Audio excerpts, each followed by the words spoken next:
Some breaking news now. The verdict in the trial of Sunny Balwani, the former COO of Theranos, is in. Alexis Keenan here with the latest on the ruling. Hi there. What do we hear? Hi. Really a stunning verdict here, and quite a departure from the verdict that was reached by the jury that tried Elizabeth Holmes. So we're just getting this news in. This is the jury trial, the 45-day trial of Sunny Balwani, and he was a right-hand man of Elizabeth Holmes, who was the founder of the blood testing company in Silicon Valley called Theranos.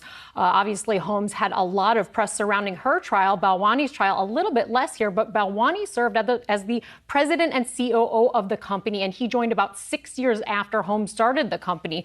Now, let's go through what this verdict says and the jury's decision here, and why it's so significant is that this verdict is much harsher than the verdict that was reached by Holmes' jury back in January. So there were 12 counts that were charged against Balwani, 7 counts of wire fraud against investors. The jury has said guilty on all of those charges.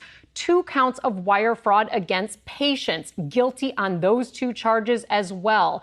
2 more counts of conspiracy against investors and patients, guilty, and 1 count of wire fraud for advertisements that the company ran in Arizona to attract patients. So in all, there are 12 counts that were charged by federal prosecutors, and Balwani here guilty on every single one of those. Now, if we compare that to the charges and the verdict that was reached for Elizabeth Holmes, she was found guilty on 4 counts of defrauding investors, acquitted on 4 counts of defrauding patients, so not finding any fraud against patients there, and there was no verdict on 3 of those counts. So just such a surprise here, and it's got to be a really bitter pill to swallow here for Balwani, seeing charges coming down that are much stricter. Each of these fraud charges carry $250,000 in penalties and 20 years in prison. The 2 conspiracy charges with 5 years each. We are, of course, expecting an appeal.